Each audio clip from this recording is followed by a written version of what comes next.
My name is Sophia, and I am 26 years old. I never thought I would wake up in a hospital bed fighting for my life while my parents told the doctors they could not come because my sister Victoria was walking her dog. Even after the doctor warned them that night might be my last, they never showed up. This was not the first time they had chosen Victoria over me, but I decided it would be the last. Let me tell you about the letter I left behind. That changed everything. Before I begin my story, drop a comment letting me know where you are watching from and hit that like and subscribe button. If you have ever felt invisible in your own family. I grew up in a quiet suburban neighborhood in Pennsylvania, in a house with a white picket fence that looked perfect from the outside. My parents, Harold and Diana Wilson, had 2 daughters. I was the oldest, and my sister Victoria came along 3 years later. From the moment she was born, there was something different about how my parents treated us. When I was 7, I won first place in the school science fair. I rushed home with my blue ribbon bursting with excitement to show my parents. They gave me a quick pat on the head before turning their attention back to Victoria, who was learning to ride her bike without training wheels. I told myself it made sense. Learning to ride a bike was a bigger milestone than a science project. By the time I was 12, I had grown accustomed to the pattern. When I brought home straight as on my report card, my mother would nod approvingly, but save her enthusiastic praise for Victoria, who had managed to get a B- in art. When I qualified for the state swimming championships, my father said he was proud but could not attend because Victoria had a minor cold and needed him at home. I became an expert at making excuses for them. They were busy. Victoria was younger and needed more attention. I was more independent and could handle things on my own. I convinced myself these were all reasonable explanations for why my achievements seemed to disappear into thin air while Victoria got celebrated for the smallest accomplishments. What made things more complicated was my health. At 16, I was diagnosed with a severe autoimmune disorder that required daily medication and regular monitoring. My condition could flare up from stress, certain foods, and particularly animal dander. Even with this serious diagnosis, my parents seemed to treat my health issues as an inconvenience. When I had to miss school for doctor appointments, my mother would sigh heavily about having to rearrange her schedule. When I had a reaction and needed to go to the emergency room, my father would complain about the medical bills on the drive over. Victoria never had any major health problems. She was the picture of vitality, always energetic and outgoing. She became a soccer star in high school, and my parents never missed a single game. They would sit in the stands with giant homemade signs cheering her name, while I sat beside them, often feeling dizzy or nauseated from a flare-up, but determined to support my sister. Despite my parents' lack of support for me as we grew older, the disparity in how we were treated became even more pronounced. When it came time for college, my parents told me they could only afford to help one of us financially, and since Victoria was not as academically inclined, she would need the support more. I worked 3 jobs to put myself through college while maintaining a 4.0 GPA. Meanwhile, Victoria dropped out after 1 semester because she found it too stressful, and my parents comforted her by buying her a brand new car. Despite all of this, I maintained hope that someday my parents would see me, really see me. I kept trying to earn their approval, their attention, their love. I graduated with honors, secured a good job at a marketing firm, and even made sure to visit home regularly. I always brought thoughtful gifts for everyone, remembered all their favorite things, and went out of my way to be the perfect daughter. But no matter what I did, Victoria remained the sun around which our family orbited. Last year, after yet another holiday where I felt like a guest in my own family, I finally decided to create some space for myself. I moved to a city about 30 miles away, close enough to visit, but far enough to establish some independence. I found a nice 1-bedroom apartment, continued excelling at my job, and started building a life that was not defined by seeking my parents' approval. Victoria, now 23, still lived at home. She cycled through a series of part-time jobs, none lasting more than a few months. She spent most of her time shopping, going to parties, and posting on social media. My parents continued to support her financially and emotionally, acting as if this was perfectly normal for a woman in her 20s. The dynamic reached a new level When Victoria decided she wanted a dog, not just any dog, but an expensive purebred Samoyed that cost more than $3,000. Despite knowing about my severe allergies to animal dander, my parents not only approved but paid for the dog and all its accessories. They converted their home office into a special room just for the dog, complete with custom furniture and climate control. When I expressed concern about not being able to visit anymore due to my allergies, my mother simply said, "You can take your medication, sweetie." Victoria really needs this dog for her emotional well-being. That was my family in a nutshell. Victoria's emotional well-being always trumped my physical health. Her desires always outweighed my needs. But still, they were my family, and some desperate part of me kept hoping that someday things would change. I maintained a good relationship with Victoria despite everything. She was spoiled and self-centered, but I did not believe she was deliberately malicious. She had simply grown up in an environment where she was the priority, and she did not know any different. Sometimes, when it was just the two of us, I could glimpse the sweet little sister I had built sandcastles with as a child. Those moments kept me holding on, hoping that beneath the layers of favoritism and dysfunction, there was still a real family connection to be salvaged. Looking back now, I can see I was setting myself up for disappointment. I was clinging to a fantasy version of my family, rather than accepting the reality of who they were and how they valued me. But sometimes fantasies are easier to live with than harsh truths, especially when those truths cut straight to your core. I had spent 26 years trying to earn the love that should have been freely given. It would take a near-death experience for me to finally understand that no amount of trying would ever be enough. 3 months ago, after several weeks of minimal contact with my family, I decided to make an effort to reconnect. I called my mother and suggested I come over for dinner that weekend. To my surprise, she seemed genuinely excited about the idea and immediately agreed. "That sounds wonderful, Sophia. We have not seen you in so long. I will make your favorite lasagna, and your father will pick up that cheesecake you like from the bakery downtown." Her enthusiasm sparked a familiar hope within me. Maybe they had noticed my absence after all. Maybe they did care. I spent the rest of the week looking forward to Saturday, even splurging on a nice bottle of wine to bring along, and a new outfit that I thought my mother would approve of. As Saturday approached, I made sure to take extra doses of my medication. My condition had been relatively stable lately, and I wanted to keep it that way for the family dinner. I also prepared, mentally reminding myself not to expect too much and to focus on enjoying whatever positive interactions occurred, rather than dwelling on any disappointments. When I arrived at my parents' house that evening, I was greeted by my mother's warm hug and the delicious smell of her homemade lasagna. For a moment, everything felt perfect. Then I heard a bark from inside the house, and my heart sank. "Is Victoria's dog here?" I asked, already feeling the familiar tightness in my chest that preceded an allergic reaction. "Of course. Snowball is here. This is his home," my mother replied as if it was the most obvious thing in the world. "Victoria brought him back from her apartment this morning. She is staying the weekend." I had not even known Victoria had moved out, which was a conversation for another time. Right now, I had a more pressing concern. "Mom, you know I am severely allergic to dogs. I cannot be in the same house as Snowball for extended periods, even with medication." We talked about this when Victoria first got him. My mother's expression hardened slightly. "Well, we cannot just put him outside. It is too cold and Victoria would be heartbroken." "You will be fine for one evening, Sophia. Just take another pill if you need to." Before I could respond, my father appeared in the doorway, grinning broadly. "There is my girl.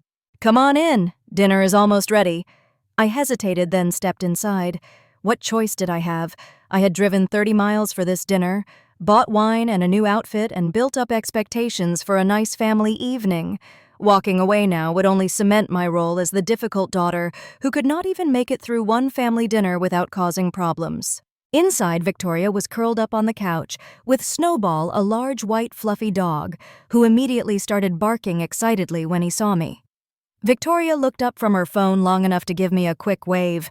"Hey sis, look how big Snowball has gotten. Is not he gorgeous?" She buried her face in the dog's fur, completely oblivious to my discomfort. I kept my distance, trying to breathe shallowly. "He is certainly fluffy. I did not realize he would be here tonight. Where else would he be?" Victoria laughed. He is family. Those words stung more than she could know. A dog she had owned for less than a year was family. While I, their daughter of 26 years, was expected to risk my health to accommodate him, I excused myself to the bathroom where I took another dose of my allergy medication and used my inhaler. I stared at my reflection in the mirror, noting the hives already beginning to form on my neck, and gave myself a pep talk. Just get through dinner. Keep the peace. It is only a few hours. When I returned, we all sat down to eat. The lasagna was delicious, but I could barely taste it through my increasingly congested sinuses. The conversation revolved almost entirely around Victoria and Snowball, his training progress, the cute things he did, the expensive organic food they had special ordered for him and the dog. Social events Victoria had been taking him to, whenever I tried to contribute to the conversation, talking about my recent promotion or the night classes I had started taking to further my education. My parents would nod politely before quickly returning to the far more interesting topic of Snowball's preferences and chew toys by dessert. My eyes were watering constantly, my breathing was labored, and I had broken out in hives across most of my visible skin. Victoria finally seemed to notice. "Whoa, Sophia, you look terrible. Are you having a reaction or something?" "Yes, to Snowball," I wheezed. "I told Mom I am allergic when I arrived." My mother frowned. "I thought you were exaggerating. You always were a bit dramatic about your health issues." "I am not being dramatic," I said, trying to keep my voice steady despite my growing anger and discomfort. "I have a documented medical condition. My doctor has specifically warned me about prolonged exposure to animal dander." "Well, you seem fine enough to eat a full dinner and dessert," my father pointed out, as if my ability to eat somehow negated my medical distress. "I think I should go," I said, standing up from the table. "Thank you for dinner, but I'm not feeling well already." "But we have not even had coffee yet," my mother protested, "and I wanted to show you the new curtains in the living room." "Another time," I said, gathering my purse. "I need to get home and take more medication." Victoria rolled her eyes. "You are always so serious about everything, Sophia. It is just a little allergic reaction." "Papa, Benadryl, and chill out." I did not bother responding to that. I thanked my parents again for dinner, declined their half-hearted offers to have me stay longer, and made my way to my car. As I drove home, I could feel my chest getting tighter, my breathing more labored. I stopped at a pharmacy on the way and bought additional antihistamines, taking them immediately in the parking lot. By the time I reached my apartment, I was exhausted both physically from the allergic reaction and emotionally from yet another family gathering where I felt utterly invisible. I used my nebulizer, took a cool shower to soothe my hives, and collapsed into bed. As I drifted off to sleep, I told myself what I always did after these encounters. They did not mean to hurt me. They just did not understand. Victoria was their baby. I was stronger, more independent. I did not need their attention the way she did. But a small voice inside me whispered a different truth. They understood perfectly well. They just did not care enough to change. And no amount of strength or independence could fill the void left by parents who consistently chose someone else over you. I pushed that voice away and fell into a troubled sleep, unaware that this relatively minor incident was just the beginning of a health crisis that would ultimately force me to confront the painful reality of my family dynamic once and for all. 3 days after the disastrous family dinner, I woke up feeling like someone had parked a truck on my chest. My skin was burning with hives, and when I tried to stand, the room spun violently around me. I grabbed my phone from the nightstand and called my doctor's office, leaving a message about my symptoms and explaining about the dog exposure. This was not my first severe reaction, but it was definitely among the worst. Usually, the effects of allergen exposure would peak and then begin to subside after 24 to 48 hours. The fact that I was getting worse on day 3 was concerning. I forced myself to shower and dressed for work, though every movement was painful. I had an important presentation that day that I had spent weeks preparing for. Missing it was not an option in my mind. I had spent my entire life pushing through illness to meet expectations, and today would be no different. As I drove to work, memories of previous health crises flooded my mind.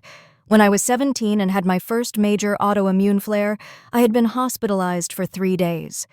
My mother had visited once for less than an hour, explaining that Victoria had a recital she could not miss. My father had called daily but never came in person. He had said hospitals made him uncomfortable. When I had pneumonia during my sophomore year of college, I had been so sick I could barely walk to the bathroom. My roommate had called my parents concerned. They had sent money for medication but explained they could not come visit because Victoria was going through a breakup and needed their emotional support. Each time I had told myself it was fine, I was an adult. I could handle being sick alone. I did not need my mommy and daddy to hold my hand. But the truth was, being chronically ill and having no family support was incredibly lonely and demoralizing. By the time I reached my office, I knew I had made a mistake coming in. My breathing was shallow and rapid, and dark spots danced at the edges of my vision. My colleague Natalie took one look at me as I stumbled to my desk and immediately came over. "Sophia, you look absolutely terrible. What is going on?" Her face was creased with genuine concern. "Allergic reaction," I managed to explain between labored breaths. "Got exposed to a dog at my parents' house. Thought I could push through it." Natalie frowned. "You need to see a doctor right now. This looks serious. I have a presentation." I protested weakly. "I will cover your presentation," she insisted. "Your health is more important than any work meeting. Do you need me to drive you to urgent care?" I shook my head, touched by her concern, but still reluctant to admit how bad I felt. "I will call my doctor again if they think I should come in. I will get an Uber." Natalie looked skeptical, but returned to her desk after extracting a promise that I would keep her updated. I called my doctor's office again and was put through to the nurse. After describing my symptoms, she told me in no uncertain terms to go to the emergency room immediately. "This sounds like it could be developing into anaphylaxis," she explained. "With your history, we cannot take chances. You need to be seen right away." I hung up and sat there for a moment contemplating my options. Part of me still wanted to stay for the presentation to prove I could push through anything, but another part, the rational part that had been silenced so often, knew this was serious. I gathered my things and approached Natalie's desk. The nurse said I should go to the ER. "Could you let Brian know I will not make the presentation?" "Of course," she said, already reaching for her purse. "I am driving you. You should not be alone right now." I tried to protest, but she was insistent, and honestly, I was relieved. As my condition had deteriorated throughout the morning, a growing sense of fear had been building inside me. Something was very wrong, and the thought of facing it alone was terrifying. As Natalie drove me to the hospital, I decided to call my parents. Despite everything, they were my family, and a small part of me still hoped that in a true emergency, they would be there for me. The call went to voicemail. I left a brief message explaining that I was having a severe reaction and heading to the hospital. I tried to keep my voice steady, not wanting to sound dramatic, but also hoping they would understand the seriousness of the situation. Next, I tried calling Victoria, thinking she might be able to reach our parents if they were not answering their phones. "Hey, what is up?" She answered, the sound of her dog barking loudly in the background. "Victoria. I am having a really bad reaction." I explained, my voice growing weaker. "I am on my way to the hospital. I cannot reach Mom and Dad. Could you let them know?" "Oh, that sucks," she said, sounding distracted. "Snowball, stop that. Sorry. He is trying to eat my shoes." "Yeah, I will tell them when I see them. They are taking me and Snowball to that new dog park today." "Victoria, this is serious," I emphasized. "I need them to know I am going to the hospital now." Okay, I will text them. Gotta go. Snowball is destroying my favorite sneakers. Feel better." And with that, she hung up. I stared at my phone in disbelief. Even now, with me heading to the emergency room, Victoria and her dog remained the priority. I slumped back against the car seat, fighting tears of frustration and hurt. "Family?" Natalie asked sympathetically. "Something like that," I muttered. By the time we reached the hospital, I was struggling to stay conscious. My throat felt like it was closing, and the hives had spread to the point where my skin felt like it was on fire. Natalie helped me into the emergency room, where the triage nurse took one look at me and immediately called for assistance. What followed was a blur of activity. I was rushed into a treatment area, given injections of epinephrine and steroids, and hooked up to various monitors. Doctors fired questions at me about my medical history, my exposure to allergens, and my current medications. I tried to answer as best I could, but I was fading in and out of awareness. The last clear memory I had was of calling out for my neighbor, Mrs. Garza, asking her to feed my cat. Mrs. Garza was the elderly woman who lived next door to me. She had no connection to the hospital and was not there. But in my confused state, I was concerned about my pet being alone. Then darkness claimed me entirely. I later learned that as my condition worsened, the hospital staff had made multiple attempts to contact my parents. They had finally reached them around 6 p.m., some 4 hours after I had been admitted. The conversation, as it was relayed to me later by a nurse who had been present, went something like this. "Mr. and Mrs. Wilson, this is Mercy General Hospital. Your daughter Sophia has been admitted with a severe anaphylactic reaction. Her condition is critical, and we strongly recommend you come immediately. Tonight we cannot possibly come tonight," my father had apparently replied. "Our other daughter is walking her dog at that new park across town, and we need to pick her up afterward." "Sir, I do not think you understand. Your daughter is in critical condition. The doctors are doing everything they can, but her organs are starting to show signs of stress. Tonight might be her last night. You really should be here." There had been a pause before my mother spoke. "Well, we cannot just leave Victoria stranded with her dog. Surely Sophia will stabilize soon. We can come by tomorrow if she is still there." The nurse had apparently been so shocked she could barely respond. "I will note in her chart that you were informed of her condition," she had finally said before hanging up. As I drifted through varying states of consciousness, I was vaguely aware of voices around me, of machines beeping, of hands gently tending to me. At one point, I opened my eyes to see a nurse holding my hand. She was older, with kind eyes and gray hair peeking out from her cap. "You hang in there, sweetheart," she said softly. "I am staying right here with you." I squeezed her hand weakly in response, grateful for this stranger's compassion, when my own family had abandoned me once again. Throughout the night, my condition remained critical. My body was essentially at war with itself, my overactive immune system attacking my own tissues in response to the prolonged allergen exposure. The medical team worked tirelessly adjusting medications and monitoring my vital signs. By morning, I had stabilized somewhat, though I remained in the intensive care unit. The crisis had passed, but the damage to my body and even more so to my heart had been done. Natalie had contacted some of my other colleagues, and throughout the next day a steady stream of coworkers and friends came to visit. They brought flowers, cards, and genuine concern. People I saw every day but had never considered close friends showed up and sat with me, sharing stories and keeping my spirits up. Not once did my parents call to check on my condition. Not once did Victoria text to see if I was still alive. As the reality of their absence sank in, something inside me finally broke the fantasy I had clung to for 26 years.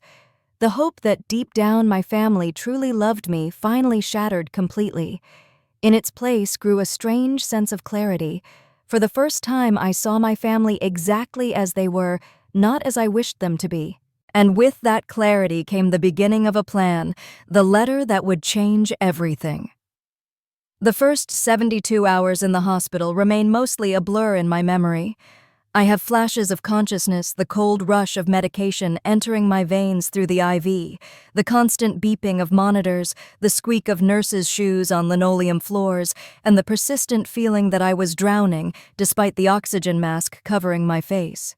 What I remember with perfect clarity, however, is the moment I fully regained consciousness and realized no one from my family was there. I opened my eyes to the sterile white ceiling of the intensive care unit and turned my head, half expecting against all reason to see my mother in the chair beside the bed.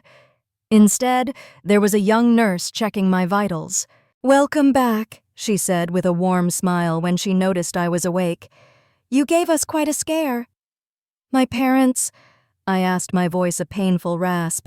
Her smile faltered slightly. "I do not believe they have been in yet. Would you like me to try calling them again?" That was when the full reality hit me. I had nearly died, and my parents had chosen not to come because Victoria needed help with her dog. I had known they favored her, but some part of me had always believed that in a true life-or-death situation, they would be there for me too. That belief had been the last thread holding together my image of us as a real family. Now that thread had snapped. "No," I said after a long moment. "Do not call them. The nurse, whose name badge read Ellie, seemed to understand something of what I was feeling. She gently patted my hand. "You have had other visitors, though. A woman named Natalie has been here every day, and several other friends have stopped by. They have been very concerned about you." I felt tears sliding down my cheeks. Colleagues and casual friends had shown more care for me than my own parents. The contrast was both heartbreaking and illuminating. Throughout that day, as my condition stabilized enough for me to stay conscious longer, I learned more about what had happened. Dr. Rivera, a specialist in immunology, came to explain the severity of what my body had gone through. "You experienced a particularly severe biphasic anaphylactic reaction," she explained. "The initial exposure to the allergen triggered the first phase, but then your body seemed to recover slightly before launching into a much more severe second phase. This is why you felt worse days after the exposure, rather than immediately. Your autoimmune condition complicated matters, essentially creating a perfect storm in your system." "Could I have died?" I asked, needing to hear the truth. Dr. Rivera looked me directly in the eyes. "Yes, Sophia. Without prompt medical intervention, this type of reaction can be fatal.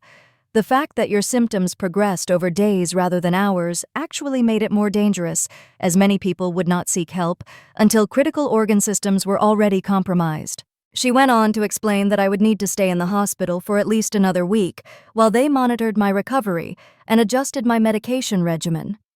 The extended dog exposure had triggered such a severe response that my entire treatment plan needed to be reconsidered. As the day progressed, more pieces of the puzzle fell into place. Natalie visited during her lunch break and filled me in on what had happened after I lost consciousness. "The emergency room staff called your parents multiple times," she said, her expression a mixture of anger and disbelief. "I was still there for the first call, and I could not believe what I was hearing. The doctor literally told them you might not make it through the night, and they said they could not come because Victoria needed help with her dog." I nearly grabbed the phone to scream at them myself. She went on to tell me that she had stayed at the hospital until late that night, only leaving when the nurses assured her I had stabilized. She had returned the next morning before work and had been checking in daily since then. Other colleagues had organized a rotation so someone would visit me, at least once a day. "We all pitched in for the flowers," she added, gesturing to a beautiful arrangement beside my bed. "And Brian said to tell you not to worry about the presentation. He rescheduled it for when you are back." I was overwhelmed by their kindness. These people who had no obligation to me beyond professional courtesy had stepped up to support me in ways my family never had. As evening approached, Ellie came back to check on me. She had a strange expression on her face. "Your parents called the nurses' station," she said hesitantly. "They wanted to know your condition and said they might come by tomorrow." I repeated the word tasting bitter in my mouth. "I can make sure they are updated on your condition if you would prefer not to see them," she offered, and I realized she had picked up on my distress. I was silent for a long moment, processing the emotions churning within me. Anger, hurt, disappointment, but strangely, also a growing sense of resolve. For the first time in my life, I was seeing my relationship with my parents with complete clarity, stripped of the desperate hope and excuses I had always made for them. "If they come," I finally said, "I do not want to see them yet. Please tell them I am resting and cannot have visitors." Ellie nodded her eyes, reflecting understanding, of course. That night, as I lay awake, listening to the rhythmic sounds of the hospital, I made a decision I would use this time. This forced pause in my life to finally address the toxic dynamic that had shaped my existence for 26 years. I would write a letter of final communication to my parents, laying bare the truth of our relationship and establishing the boundaries I should have set long ago. The next morning, I asked Ellie for paper and a pen. She brought them without question, along with a small lap desk I could use in bed, as my strength slowly returned. Over the next few days, I worked on the letter, pouring out decades of hurt, disappointment, and finally my decision to prioritize my own well-being. During this time, the contrast between my biological family and the community that had formed around me grew increasingly stark. Natalie continued to visit daily, often bringing small comforts from home or updates from work. Other colleagues stopped by with books, magazines, and conversation that helped distract me from the physical discomfort of recovery. Mrs. Garza, my elderly neighbor whom I had called out for in my delirium, actually did come to visit after Natalie tracked her down to check on my cat. She arrived with homemade soup and a thermos and stories about how my cat was doing, having taken it upon herself to care for him in my absence. "I have 5 children and 12 grandchildren," she told me as she sat beside my bed. "But none of them live nearby. We look out for each other. You and I.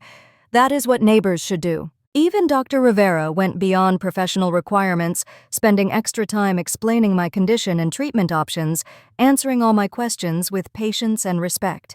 When I mentioned my parents' refusal to come, she did not offer platitudes or excuse their behavior. "That must be incredibly painful," she said simply, acknowledging my hurt without minimizing it. "Sometimes the families we create in life are more important than the ones we are born into." Her words stayed with me as I continued to work on my letter. By the 6th day of my hospitalization, I had completed it, a 4-page handwritten document that represented both an ending and a beginning. I sealed it in an envelope that Ellie provided and waited. On the 7th day, as I was starting to prepare for discharge, Ellie came into my room with news. "Your parents called again. They said they are definitely coming to visit this afternoon around 3. Would you like me to tell them you are not receiving visitors?" I took a deep breath, feeling strangely calm. "Number, I want you to let them come, but I will not be here." She looked confused. "Are you being discharged this morning?" "Yes," I said, having already discussed my release with Dr. Rivera. "But I have a favor to ask. When my parents arrive, could you give them this?" I handed her the sealed envelope. "And could you place it on the bed so it looks like I left it there for them to find?" Ellie looked at the envelope, understanding dawning in her eyes. "Of course," she said softly. "I can arrange that." By 2:30 that afternoon, I had been officially discharged. Natalie had picked me up and was waiting with me in a small coffee shop across from the hospital. From where we sat, I could see the hospital entrance. At precisely 3:15, I watched my parents walk through those doors, finally coming to see their daughter after she had nearly died a full week earlier. I did not know exactly what would happen when they read my letter, but I knew with absolute certainty that our relationship would never be the same again. And for the first time in my life, that thought did not fill me with dread, but with a profound sense of liberation. Natalie's spare bedroom became my sanctuary for the next 2 weeks. Her apartment was on the 3rd floor of a pet-free building, with large windows that let in abundant natural light. It was the perfect environment for my physical recovery, free from allergens and full of fresh air and sunshine. "Stay as long as you need," she insisted. When I expressed concern about imposing, "I live alone and have plenty of space. Plus, I enjoy the company." The first few days after hospital discharge were focused entirely on regaining my physical strength. I slept for 12 to 14 hours a day, my body demanding rest to heal from the trauma it had endured. Dr. Rivera had prescribed a new medication regimen that required careful monitoring, and Natalie helped me keep track of the various pills and injections as my body slowly recovered. My mind began the equally important process of healing from decades of emotional neglect. The letter I had left for my parents had been a watershed moment, a clear line drawn between the person I had been desperate for their approval and the person I was becoming determined to value myself, even if they never would. The contents of that letter had poured out of me during those hospital days, each word a release of pain I had carried for too long. Dear Mom and Dad, by the time you read this, I will have been discharged from the hospital where I spent a week fighting for my life. The doctors called you the first night and told you I might not survive until morning. You chose not to come because Victoria needed help walking her dog. This was not the first time you have chosen Victoria over me. It has been the pattern of our family since my earliest memories. For 26 years, I have made excuses for your behavior. I have told myself that Victoria needed you more, that I was stronger and more independent, that someday you would see me and value me equally. I nearly died waiting for that day to come. I do not write this letter out of anger, though I have every right to be angry. I write it from a place of clarity and self-preservation. I can no longer participate in a family dynamic that consistently places my needs, my accomplishments, and even my life below those of my sister and now her dog. From this point forward, I am stepping back from our relationship. I need time and space to heal not just from this most recent health crisis, but from the lifelong pattern of being treated as less than. I will not be contacting you for the foreseeable future, and I ask that you respect my decision by not attempting to contact me either. If at some point you are genuinely interested in building a healthier relationship, one based on mutual respect and equal consideration, then we can revisit this decision. That would require acknowledgement of the harm that has been done and a commitment to change on your part. I do not hold out much hope for this outcome, but I leave the door unlocked rather than sealed shut, not for your sake, but for mine. Because despite everything, letting go of the dream of having parents who truly see and value me is the hardest thing I have ever done. I am not doing this to punish you. I am doing it to save myself. Sophia. I had no way of knowing how they had reacted upon reading those words. Part of me had expected frantic phone calls or even a visit to Natalie's apartment, whose address they could have obtained from my building manager. But there had been nothing. Complete silence, which in its way was the most telling response of all. A week after my discharge, I began seeing a therapist named Lydia, whom Dr. Rivera had recommended. Our first session was primarily focused on the immediate trauma of my health crisis and family abandonment. But as the weeks progressed, we began to dig deeper into the patterns that had shaped my life. What you were describing is a classic golden child scapegoat dynamic, Lydia explained during our third session. Families with this pattern typically elevate one child, the golden child, as the repository of all their positive projections, while using another child, the scapegoat, as the target for all negative projections. But why, I asked, what did I ever do to deserve being the scapegoat? Nothing, Lydia said firmly. This has nothing to do with anything you did or did not do. This dynamic develops from the parent's own unresolved issues and insecurities.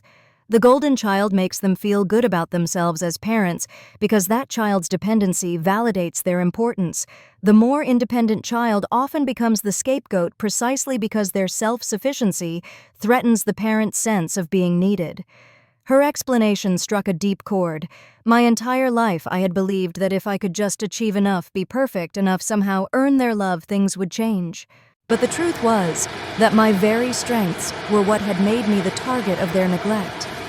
The most insidious aspect of this dynamic, Lydia continued, is how it trains the scapegoat to constantly seek approval that will never come. You have been running on a hamster wheel of achievement and self-sacrifice, hoping to finally win the love that should have been freely given to you as their child. So what do I do now? I asked, feeling both liberated and lost with this new understanding. You grieve, she said gently. You acknowledged the parents you deserved, but never had you feel the anger, the sadness, the loss. And then gradually you build a life based on your own values, rather than the desperate hope of finally being seen by people who have shown they are incapable of truly seeing you. Those sessions with Lydia became the foundation of my healing process. For the first time, I allowed myself to feel the full range of emotions about my family without immediately dismissing them or making excuses. I cried for the little girl who had brought home achievement after achievement, only to be ignored. I raged at the parents who had chosen a dog over their daughter's life. I mourned the family I had always wanted but never truly had. Alongside this emotional work, I began the practical process of rebuilding my life 2 weeks after leaving the hospital. I felt strong enough to return to my own apartment. Mrs. Garza welcomed me home with another container of homemade soup and updates about my cat, who had apparently decided that her apartment was an acceptable second residence. He still comes to visit me every afternoon, she said with a chuckle. I think he has decided we are family now. Her casual use of the word family made me smile. Perhaps family was not defined by blood or legal ties, but by who showed up when it mattered. As I settled back into my apartment, I made several significant changes. I invested in high-quality air purifiers for every room to reduce the risk of allergen exposure. I updated my emergency contacts, removing my parents and adding Natalie. And after asking her permission, Mrs. Garza, I even changed my advanced medical directive to specifically state that my parents should not be consulted for medical decisions if I was incapacitated. 3 weeks after my discharge, I felt ready to return to work. My colleagues welcomed me back with genuine warmth, and Brian, my supervisor, assured me that my position had been secure during my absence. "Take it easy your first week back," he advised. "Your health comes first. The work will still be here." His considerations, so different from what I had experienced from my family, reinforced my growing understanding that respect and care should be normal, not exceptional in relationships. Throughout this time, I maintained my silence with my parents. Victoria had texted once a casual, "Hey, how are you feeling?" as if I had had a minor cold rather than a life-threatening medical emergency. I had responded with a brief recovering thanks, but did not elaborate or invite further conversation. My parents had finally called for days after reading my letter. I had let the call go to voicemail. My mother's message was short and strained. "Sophia, this is your mother. We got your letter. I think you are being very dramatic about this whole situation. Your father and I have always done our best for both you and Victoria. Call us when you are feeling more rational." Her words so dismissive of my near-death experience, and the legitimate pain I had expressed, only confirmed that I had made the right decision in stepping back. There was no acknowledgement of their failure to come to the hospital, no recognition of the pattern I had described, not even a simple, "I am sorry you felt that way." As the 4th week of my recovery began, I received a surprising call from Victoria. "Mom and Dad are acting weird," she said without preamble. When I answered, they would not tell me what was in your letter. "But they have been fighting a lot, and Mom keeps crying at random times. What did you say to them?" I told them the truth. I replied simply about how they have treated me compared to you for our entire lives, about how they chose not to come to the hospital when doctors said I might die because you needed help with your dog. There was a long silence on the other end of the line. When Victoria finally spoke, her voice was subdued. "I did not know it was that serious. They just said you were having an allergic reaction and would be fine." "Would you have done anything differently if you had known?" I asked, genuinely curious rather than accusatory. Another pause. "I do not know," she admitted. "I guess I have never had to think about it before. Things have always revolved around what I want." Her honesty was surprising and, in its way, refreshing. "That is not your fault," I said. "That is how they raised you. But I cannot be part of that dynamic anymore. It nearly killed me. Literally." "Are you saying you do not want to be my sister anymore?" There was a hint of the little girl I had once built sandcastles with in her voice. "No," I said softly. "I am saying I need to rebuild my relationship with myself first. I have spent my whole life trying to earn love from our parents by being perfect, achieving everything, never complaining. It has left me hollow inside. I need to learn who I am when I am not desperately seeking approval." "I did not know you felt that way," Victoria said. "You always seemed so together, so strong." "That was the mask I wore," I explained, "but underneath I was drowning." Our conversation ended shortly after with no real resolution, but perhaps a small crack in the facade of our family dynamic. I did not know if Victoria would reflect on what I had said or immediately dismiss it. I did not know if she would report back to our parents or keep our conversation private. For once, I decided not to worry about any of that. Their reactions were their own responsibility, not mine. As I prepared for bed that night, I stood before my bathroom mirror and really looked at myself. The physical toll of my health crisis was still visible in my too thin face and the lingering shadows under my eyes. But there was something else there too, a steadiness in my gaze that had not been there before. The desperate need for approval that had driven me for so long was beginning to fade, replaced by something quieter, but far more powerful self-acceptance. The journey ahead would not be easy. Decades of unhealthy patterns could not be undone in a few weeks. But for the first time, I was facing that journey, not as the family's scapegoat seeking redemption, but simply as Sophia, a woman worthy of respect, consideration, and love, exactly as she was. The day my parents finally came to the hospital, only to find my empty bed and letter, was a pivotal moment in all our lives, though I was not physically present to witness it. What I know about their reaction comes from Ellie, the nurse, who had become something of an ally during my stay. She called me the day after my discharge, having gotten my number with my permission before I left. "I hope you do not mind me reaching out," she said. "I just thought you might want to know what happened when your parents arrived." I did want to know, though. Part of me feared the answer. "Please tell me." They came right at 3 like they said they would, Ellie recounted. I directed them to your room and told them you had been discharged earlier that day. Your father seemed annoyed, asking why no one had called to tell them. Your mother went straight to the bed and saw your letter. According to Ellie, my mother had picked up the envelope with my name written on the front in my distinctive handwriting. She had called my father over, and they had opened it together, standing side by side at the foot of the empty hospital bed. I gave them privacy, Ellie continued, but I could see them through the window in the door. I have never seen someone's expression change so dramatically. Your father's face turned red, then almost purple. Your mother went completely white, like all the blood drained from her face at once. She sat down on the bed about halfway through reading, like her legs could not hold her anymore. When they had finished reading, my father had crumpled the letter in his fist, then immediately smoothed it out again as if regretting the impulse. My mother had simply sat there staring at nothing. They stayed in that room for almost 45 minutes. Ellie said not talking much, just sitting there. When they finally left, your mother was crying, and your father looked like he had aged 10 years in an hour.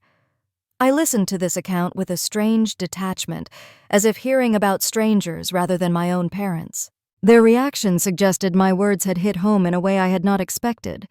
Perhaps for the first time they were seeing our family dynamic through unclouded eyes.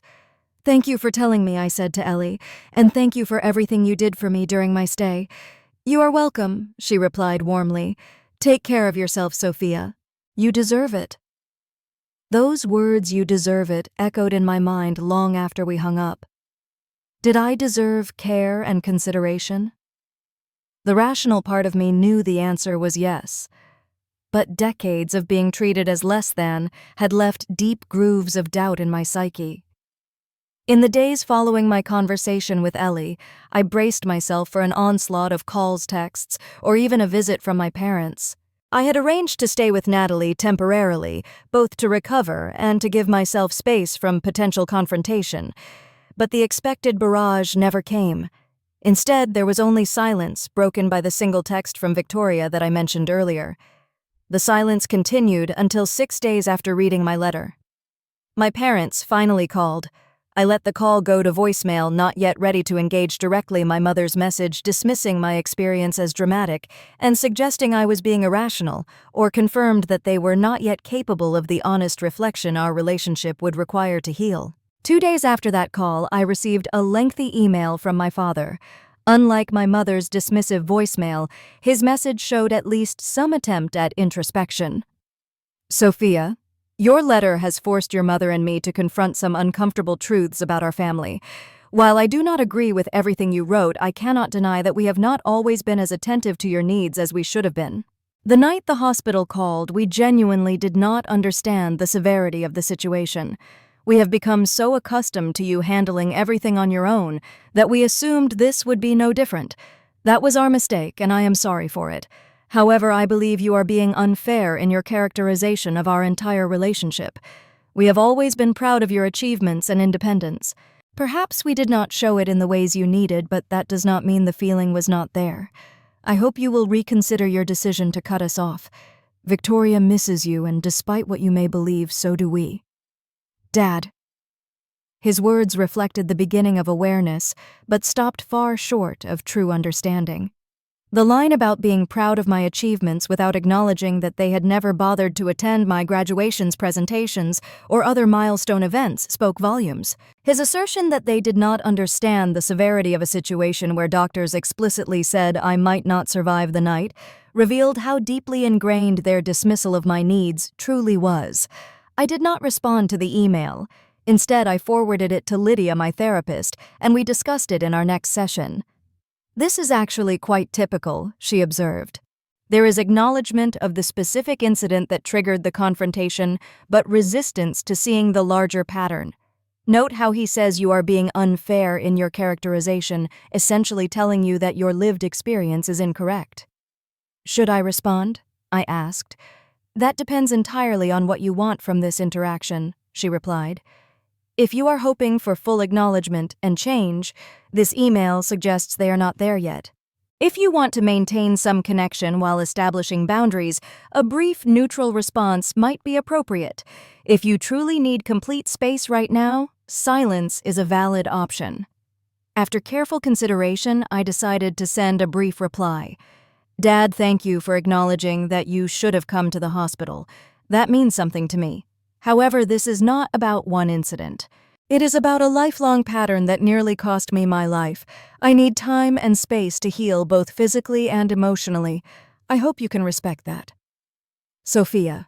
Short, direct, and maintaining my boundary while acknowledging his small step toward understanding, I did not receive a reply. As the weeks passed and I settled back into my apartment and work routine, the silence from my parents continued. Victoria, however, began to reach out more frequently. Her texts evolved from casual check-ins to more thoughtful inquiries about my recovery and eventually tentative questions about our childhood. Was it really that bad for you growing up? She asked during one phone call. About a month after my hospital discharge, I always thought you had it all together. You were so smart and capable. Everyone always talked about how impressive you were. That was the outside, I explained. Inside, I was constantly striving to be perfect enough to finally earn Mom and Dad's attention and approval. Do you remember my high school graduation? I was valedictorian, but Mom and Dad left right after the ceremony because you had a minor cold. I do remember that, she said slowly. I did not even have a fever. Mom just said I looked peaked and needed to rest. And my college graduation. They missed it entirely because you had a date that night and needed help choosing an outfit. I had forgotten about that, she admitted, her voice small. When you put it all together like that, it does sound really bad. These conversations with Victoria were complicated. On one hand, she had been as much a product of our dysfunctional family system as I had been just playing a different role. On the other hand, she had benefited from that system at my expense for our entire lives. I tried to balance honesty about my experience with the understanding that her awakening to the reality of our family dynamic would be its own painful journey. 6 weeks after my hospital discharge, when I was fully back at work and settling into my new normal, the confrontation I had been both expecting and dreading finally occurred. My parents showed up at my apartment unannounced on a Saturday afternoon. I saw them through the peephole and considered not answering. But after taking a deep breath and centering myself, I decided to face them directly. I opened the door but did not invite them in. Sophia, my mother said, her voice wavering slightly. You look well. What are you doing here? I asked, keeping my tone neutral. We need to talk, my father said. This has gone on long enough. You cannot just cut your family out of your life because of one misunderstanding. The minimization of my near-death experience as a misunderstanding sent a flare of anger through me, but I kept my expression calm. This is not a good time. If you want to talk, you need to call first and respect my boundaries. Boundaries, my mother repeated as if the concept was foreign to her. We are your parents. We do not need permission to see our own daughter. Actually, you do, I said firmly. That is exactly what a boundary is. I asked for space in my letter, and showing up unannounced at my home is disrespecting that request. This is ridiculous. My father huffed. Victoria said you have been filling her head with all sorts of accusations about us being bad parents. We have done everything for you girls. I have only told Victoria the truth about my experience. I replied, if that conflicts with the story you have told yourselves about our family, that is something you need to examine. My mother's face crumpled. How can you be so cold? Do you know how much you have hurt us with all this? The familiar guilt began to rise in me, the lifetime habit of taking responsibility for their feelings, but I pushed it back down. I nearly died, Mom. Alone in a hospital, because you and Dad chose Victoria's dog over, coming to be with me. I am not responsible for your feelings about that reality. They continued to push, using every tactic that had worked in the past. Guilt or obligation. Dismissal of my experience appeals to family loyalty, but something had fundamentally changed in me. The desperate need for their approval that had driven me for so long had been replaced by a clear-eyed understanding of my own worth and the treatment I deserved. After 15 minutes of circular conversation that was getting nowhere, I finally said, I am going to close the door now. Please do not come back unannounced. If you want to talk, call or email first and respect my answer. If I say I am not ready. This is not over, my father said, as I began to close the door. You are right, I agreed. This is just the beginning of me valuing myself enough to set healthy boundaries. Goodbye. I closed the door, then leaned against it, my heart racing but my resolve firm. For the first time in my life, I had stood my ground with my parents without being consumed by guilt or the desperate hope of finally earning their approval. It was terrifying and liberating all at once. That evening, I received a text from Victoria.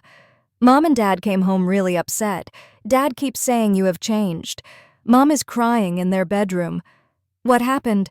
I replied simply, "I stood up for myself. It is new for all of us." Her response came after a long delay. "I think I need to learn how to do that too." Those words, so unexpected, gave me the first real hope that something positive might emerge from this painful upheaval. Not a fantasy reconciliation where my parents suddenly became the loving, supportive people I had always longed for, but perhaps a healthier relationship with my sister, and new patterns for both of us going forward. The letter I had left on that hospital bed had indeed changed everything. Not by magically transforming my parents, but by finally giving me permission to transform myself from a perpetual people-pleaser despot for approval into a woman who knew her own worth and was no longer willing to accept crumbs of affection where a feast of love should have been. 6 months have passed since that day I left the letter on my empty hospital bed. 6 months of healing growth and profound change. I sit here in my new apartment in a different city, 40 miles from where my parents still live. Reflecting on how much has shifted both around me and within me, the physical reminders of my near-death experience have faded. The last of the hives disappeared weeks ago, and my breathing has returned to normal. My new medical regimen, carefully designed by Dr. Rivera, has kept my autoimmune condition stable. I still have to be vigilant about potential allergen exposure, but the constant anxiety that once accompanied that vigilance has subsided. Moving to a new city was a decision I made 2 months after my hospital stay. I needed a fresh start somewhere without the shadows of old patterns clinging to familiar corners. My company was supportive, allowing me to transfer to a different branch office. The apartment I found is on the top floor of a newly constructed building with state-of-the-art air filtration systems perfect for someone with my health concerns. What has been most remarkable about this time is discovering how many people were ready to step up and become my support system when I finally created space for them in my life. Natalie visits every other weekend, and we have developed a friendship that goes far beyond our original work connection. Mrs. Garza and I speak weekly by phone, exchanging recipes and stories. She reminds me of the grandmother I never had. I have made new friends in my new city, joining a book club and a hiking group for people with chronic health conditions. These relationships are different from any I had before, without the desperate need to please that had colored all my previous interactions. I have found myself capable of authentic connections based on mutual respect and genuine care.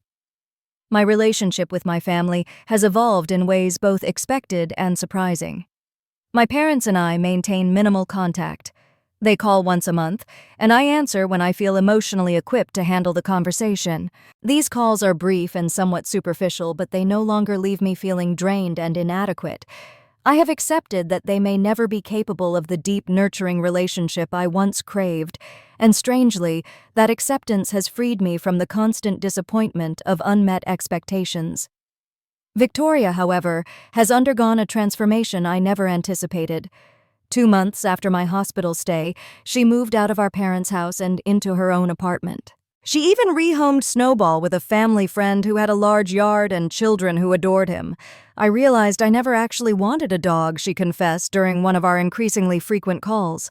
I just wanted Mom and Dad's attention, and they always gave me whatever I asked for. It was not fair to Snowball or to you. That level of self-awareness from my previously self-absorbed sister shocked me. When I asked what had prompted this change, her answer was both simple and profound. "Your letter. Not the one you left for Mom and Dad, but what you told me about having to be perfect to try to earn their love. It made me look at myself and realize I have been doing the same thing, just differently. I was being the dependent, needy daughter because that got me their attention, but it was making me into someone I do not actually want to be." Victoria and I now meet for coffee once a month. Our relationship is still healing, still finding its new shape, but there is an honesty between us that never existed before. We are learning to be sisters without the distorting lens of our parents' favoritism. Therapy continues to be a cornerstone of my new life. Lydia has helped me understand that the healing process is not linear. There are still days when the old habits of thinking try to reassert themselves, days when I catch myself overachieving to prove my worth or minimizing my needs to avoid being difficult. But now I recognize these patterns for what they are, echoes of a dynamic I have chosen to leave behind. One of the most powerful lessons I have learned is about the nature of family itself. Blood relationships are given to us by circumstance, but true family, the people who show up, who value us, who respect our boundaries while supporting our growth, we choose and create through our actions and commitments. The nurse who stayed past her shift to hold my hand when I was fighting for my life showed more family loyalty than the parents who chose a dog walk over their daughter's bedside. Natalie, who drove me to the hospital and visited daily during my recovery, demonstrated more care than the sister who could not be bothered to relay an emergency message. Mrs. Garza, who fed my cat and brought me soup, embodied the neighborly concern that is its own kind of family bond. My near-death experience clarified with brutal efficiency what truly matters in relationships. It is not shared DNA or legal ties that make a family. It is not grand gestures or dramatic declarations. It is the consistent choice to show up to see the other person fully, to respect their needs and boundaries, to care about their well-being as much as your own. I have learned that forgiveness does not necessarily mean reconciliation. I have forgiven my parents for being unable to give what they themselves probably never received. I understand that their treatment of me likely stems from their own unhealed wounds and limitations, but that forgiveness does not obligate me to continue participating in a dynamic that caused me immense pain and nearly cost me my life. Perhaps the most profound lesson has been about my own worth. For 26 years, I believed that if I could just achieve enough sacrifice, enough be perfect enough, I would finally earn the love and attention that should have been freely given. I now understand that my value as a human being was never something I needed to earn. It was my birthright all along. The letter I left on that empty hospital bed was not just a goodbye to a toxic family dynamic. It was a hello to a new way of being in the world. As a woman who knows her worth, who sets healthy boundaries, who chooses relationships that reflect rather than diminish her value. If you are watching this and recognize yourself in my story, if you are the family scapegoat, the overlooked child, the one who has spent your life trying to earn love that should be freely given, please know that you deserve better. Your worth is not determined by others' recognition of it. You do not need to achieve perfection to be worthy of care and respect. Sometimes the bravest thing we can do is to stop trying to earn love from those unable to give it freely, and instead direct that energy toward building a life and relationships that honor our true value. If my story has resonated with you, please share it with someone who might need to hear this message.